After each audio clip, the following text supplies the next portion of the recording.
The finger points south, the direction in which he was trying to go. It is the direction many of the people who live in these hills would like to travel in mid-January, when the last glacier's death rattle blows down our necks. With mediocre cropland, at best thin, rocky topsoil, these Alps were settled by people who fled Europe during the conflicts for ascendancy between Bohemia and Germany during the last quarter of the 19th century. The church was seen by many of the Czechs as another of their oppressors, and a sizable number of these immigrants came to this country as freethinkers. Others have remained faithful Catholics. The Slavic tribes had lived at the center of Europe for centuries, and it must have been hard to pack up and leave. One of their proverbs reads, "A horse has 4 feet, but yet it falters."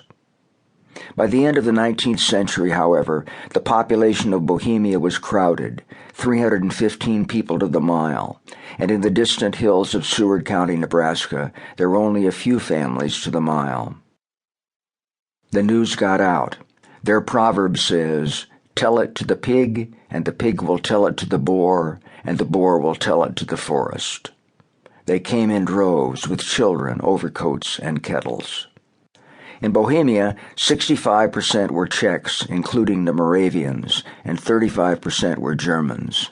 They arrived in Nebraska in about the same proportions, and I'd guess the population of the Bohemian Alps is apportioned about the same today. They got here a little too late to claim the best land, but they accepted what they found and took good care of it. "As the thing is cut and sewn, so it must be worn," their saying goes. In taverns and cafes in little towns like Loma, Dwight, Abbey, and Bruno, formerly Brno, after the capital of Moravia, you can hear older Czechs now in their 70s and 80s speaking their native language. But the old European card games of euchre and pinochle have been set aside in favor of pitch and hearts. The youngest descendants of the original settlers, sitting at other tables, may know a few Czech words, but prefer to talk the hard yardage language of Nebraska football. They eat microwave tombstone pizza, burgers, and fries. No Jäternici, spicy blood sausage, for them.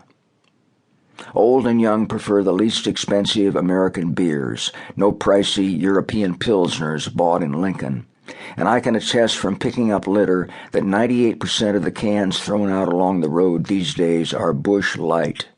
The other 2% are Mountain Dew, a modest gesture toward sobriety and a salute to the salubrious effects of caffeine.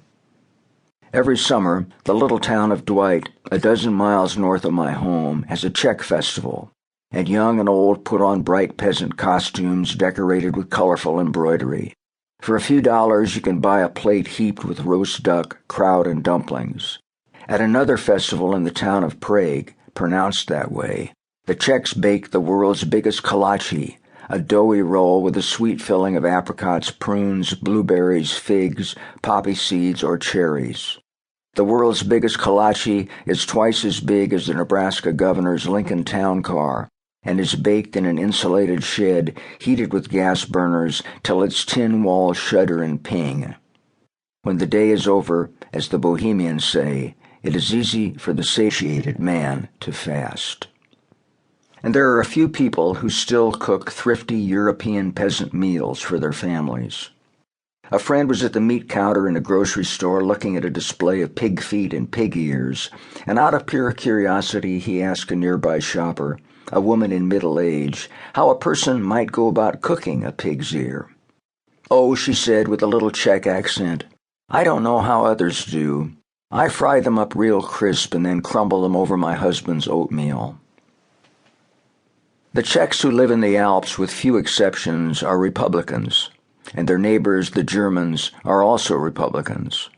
In Nebraska, a conservative state despite the farmers' long-standing dependence upon massive federal programs, the Democrats are just another kind of Republican. The few Democrats who manage to get elected to office talk the standard fiscal conservative, tax-cutting, states' rights, welfare-baiting Republican line, and would probably be members of the other party if everybody could fit on that side of the ticket.